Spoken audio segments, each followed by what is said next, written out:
réponse. On est arrivé à l'issue de la capsule sur la déontologie, la réglementation des communications et des pratiques commerciales d'avocats. Vous avez tout compris? C'est parfait. Écoutez, ce que je vous propose de faire, c'est un quiz qui va vous permettre de vous poser des questions, voir si vous avez compris et vous avez retenu toutes les informations et tout ce que ça implique en termes de réglementation sur vos communications. Et également, ça nous permettra de voir ensemble des cas particuliers et vous allez voir, certaines réponses vont vous étonner. Première question, un avocat peut-il afficher par flocage sur sa voiture ses noms, adresses et numéros de téléphone? Eh bien oui, cette pratique est destinée à promouvoir les services de l'avocat concerné et constitue donc un acte de publicité. Deuxième question, un cabinet d'avocats peut-il apposer son logo et ses coordonnées sur une plaquette et sur un véhicule participant au rallye humanitaire dont il est partenaire? Oui, l'utilisation du logo du cabinet pour cette publicité ne présente pas de difficulté, sous réserve que les mentions qui le composent correspondent à des réalités professionnelles, bien entendu. 3. Un avocat peut-il acheter de l'espace publicitaire dans un stade, par exemple? Oui, l'affichage par un cabinet d'avocats d'un panneau publicitaire dans l'enceinte d'un club sportif comprenant les noms et coordonnées du cabinet, de même que l'apposition d'un logo sur ses tenues de sport, n'est pas interdit. 4. Un avocat peut-il envoyer ou distribuer des flyers ou tracts? Attention, question piège. La réponse, oui et non. L'avocat pourra envoyer des flyers par voie postale et électronique, mais ne pourra pas les distribuer physiquement. En effet, en toute hypothèse, l'avocat doit veiller à ne pas manquer au principe de dignité. Cette question relève de l'appréciation souveraine du bâtonnier et le cas échéant des instances disciplinaires. Mais le cas générique, c'est plutôt qu'il n'a pas le droit de les distribuer physiquement. 5. Un cabinet d'avocats peut-il participer à un salon professionnel? Oui. Il convient toutefois de vérifier la compatibilité de cette participation avec les principes essentiels, dont celui de dignité. Pour un cabinet d'avocats, participer à un salon destiné aux collectivités territoriales ne contrevient à l'évidence pas à ces principes, par exemple. 6. Est-il possible de mentionner le nom des clients avec leur accord? Attention, question très importante. Eh bien, la réponse est non. Selon les dispositions de l'article 2.2 du RIN relatif à l'étendue du secret professionnel auquel l'avocat est tenu, la mention du nom des clients est strictement interdite. Et en aucun cas, le client ne peut autoriser son avocat à lever le secret professionnel et mettre en ligne son nom ou sa photo. Le respect du secret professionnel est absolu. 7. Est-il possible de préciser que le cabinet travaille en partenariat avec d'autres cabinets d'avocats? Oui, mais toute mention susceptible de créer dans l'esprit du public l'apparence d'une structure d'exercice inexistante est interdite. L'usage de la mention en partenariat doit se faire avec circonspection et sous réserve qu'il existe entre les structures une convention de correspondance organique dûment déposée à l'ordre conformément aux dispositions de l'article 16 du RIN et que ces mentions correspondent à des réalités professionnelles sous peine de constituer une publicité mensongère ou trompeuse. C'est ce qu'on voyait tout à l'heure avec les informations sincères, loyales, honnêtes, notamment. 8. Un avocat peut-il vanter la qualité de ses services en avançant qu'il est parfaitement compétent dans certains domaines?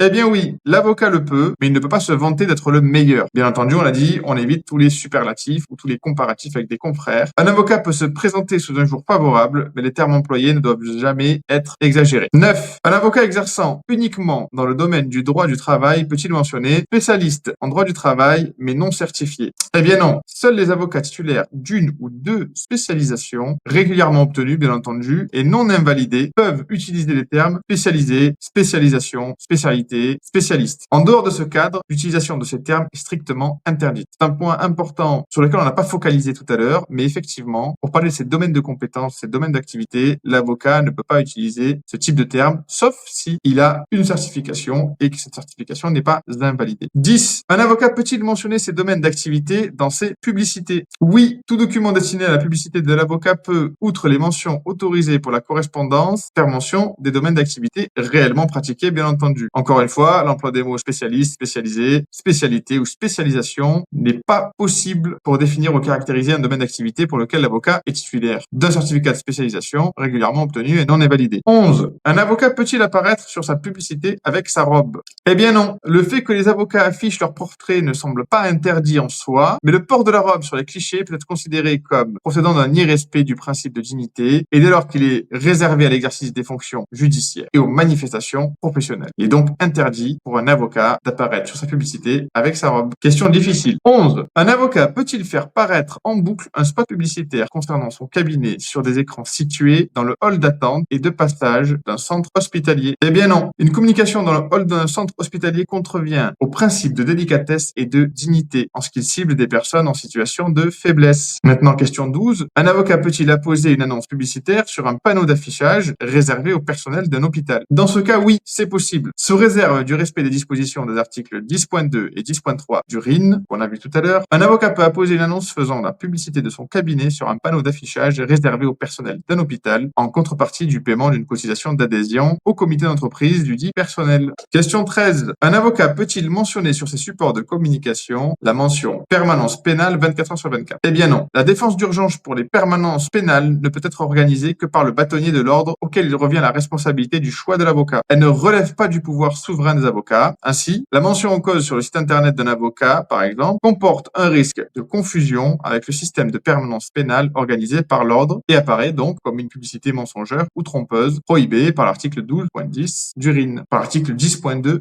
du RIN. 14. Le fait d'apposer de simples bandeaux avocat en majuscule et en gros sur les façades de l'immeuble où est situé le cabinet est-il autorisé? Oui, la Cour d'appel de Rennes a considéré que le fait d'apposer de simples bandeaux avocat sur les deux façades de l'immeuble visible de la rue ne constitue pas à l'évidence un manquement aux principes essentiels de la profession et notamment ceux de délicatesse et de modération, dans la mesure où ces bandeaux sobres par eux-mêmes sont simplement destinés à mieux visualiser le cabinet d'avocat pour des personnes passant devant ou à l'arrière de celui-ci, mais qui en tout état de cause ne peuvent y pénétrer que par la porte près de laquelle figurent les plaques professionnelles individuelles des avocats exerçant leur activité dans l'immeuble. 15. Un avocat peut-il mentionner cette décoration, par exemple chevalier de l'ordre national du mérite, sur son papier à en-tête? Eh bien oui, un avocat peut mentionner sa qualité de chevalier de l'ordre national du mérite sur son papier à en-tête, une telle mention n'étant pas contraire aux dispositions de l'article 10 du RIN. 16. Un avocat peut-il se rendre au domicile de particuliers pour y démarcher de futurs clients? Peut-il faire sa communication personnelle par voie de SMS ou de MMS? Si vous avez suivi la formation, vous savez très bien que non. Il est absolument interdit à l'avocat de démarcher physiquement et téléphoniquement les futurs clients, y compris par l'envoi de SMS et de MMS ou de messages vocaux, par exemple, envoyés par le biais d'un automate d'appel. Cette restriction tient compte d'une part du caractère intrusif de ces mini-messages qui s'apparentent à du démarchage téléphonique, lui-même prohibé par l'obligation déontologique de la profession d'avocat, article 10.3 du RIN. D'autre part, de ce que, par leurs caractéristiques, ces mini-messages ne permettent pas d'assurer dans tous les cas un contenu respectant les obligations d'information posées par le RIN. 17. Un avocat peut-il déléguer la prestation d'envoi d'une sollicitation personnalisée à une société tierce? Eh bien oui, s'il est interdit à l'avocat d'utiliser les services d'un tiers pour s'exonérer des obligations qui pèsent sur lui ou pour contourner les interdictions visées à l'article 10.3 du RIN, le démarchage physique ou téléphonique, les messages SMS, MMS sur un terminal téléphonique, l'avocat peut avoir recours à un tiers pour assurer l'envoi des publicités ou sollicitations personnalisées par courrier électronique, à l'exception des messages textuels envoyés sur un terminal téléphonique, encore une fois, pour le cas de la sollicitation personnalisée. 18. Un établissement de santé peut-il recommander à ses patients l'un des cabinets d'avocats qu'il a historiquement référencé pour des consultations juridiques gratuites? Eh bien oui, la commission considère que derrière la consultation juridique gratuite se cache en réalité une sollicitation personnalisée adressée par un avocat à un organisme pour pouvoir promouvoir ses services. Question 19. Le choix du nom de domaine du site internet d'un avocat est-il libre? Non, bien entendu, le choix du nom de domaine permettant d'accéder au site internet d'un avocat n'est pas libre. Question 20. Le nom de domaine peut-il comporter des termes génériques? Oui, le nom de domaine permettant d'accéder au site internet d'un avocat peut comporter un ou plusieurs termes évoquant de façon générique le titre d'avocat, un domaine du droit ou une activité relevant de celle de l'avocat, dès lors qu'il est complété du nom de l'avocat ou de son cabinet en totalité ou en abrégé. On l'a vu tout à l'heure, pas de terme générique seul, que ce soit sur le nom de domaine ou sur la dénomination du cabinet d'ailleurs. Mais si on accole le nom de l'avocat ou le nom du cabinet et qu'on peut identifier clairement le professionnel qui se cache derrière cette appellation, eh bien, ce n'est pas un problème. Question 21. Un avocat collaborateur peut-il mettre en ligne son propre site internet? Tout à fait. Il y a cependant deux situations à considérer. L'avocat collaborateur salarié et l'avocat collaborateur libéral. Dans le cas de l'avocat collaborateur salarié, il ne peut pas avoir de clientèle personnelle par définition pendant l'exécution de son contrat de travail. En revanche, il peut avoir une clientèle personnelle en dehors de l'exécution de son contrat de travail. Et donc, dans ce cadre, il est en droit de créer son propre site. Concernant l'avocat collaborateur libéral, il est absolument en droit de créer son propre site. Le contenu, bien entendu, doit être conforme aux dispositions des articles 10.2 et 10.5 du RIN. Question 22. L'achat par des avocats de liens sponsorisés sur Internet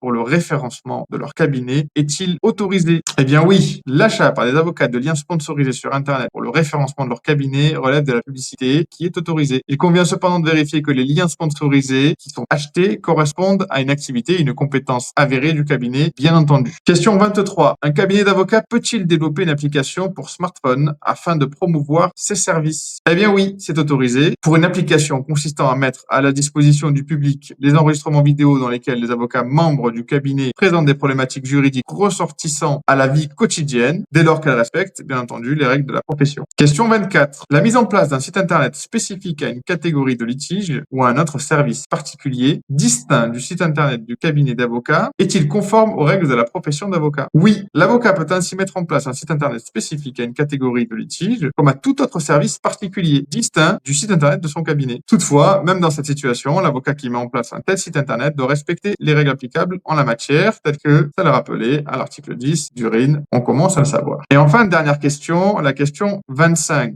Un avocat peut-il bénéficier d'un dispositif d'affichage prioritaire sur un annuaire en ligne? La réponse est oui. Le référencement publicitaire d'un avocat sur l'annuaire électronique d'un site avec dispositif d'affichage prioritaire est possible. Un avocat peut payer le coût d'une prestation particulière pour figurer en première place sur une rubrique d'un site internet. La Cour de cassation a ainsi admis que le référencement publicitaire d'un avocat sur l'annuaire électronique d'un site avec dispositif d'affichage prioritaire ne portait pas atteinte aux obligations de discrétion et de dignité qui pèsent sur lui. Alors, vous avez eu tout juste, c'est la fin de ce quiz. Si la réponse est oui, félicitations. Sinon, je suis sûr que chaque erreur va faire en sorte que vous vous améliorez dans la communication de votre cabinet en ligne et c'est pour le mieux. Je vous remercie d'avoir suivi ce quiz et d'avoir suivi cette partie de formation. À très vite. Cette vidéo vous a plu? Vous voulez aller plus loin? Si c'est le cas, je vous invite à prendre rendez-vous avec l'un de nos experts avec le lien juste en dessous de cette vidéo.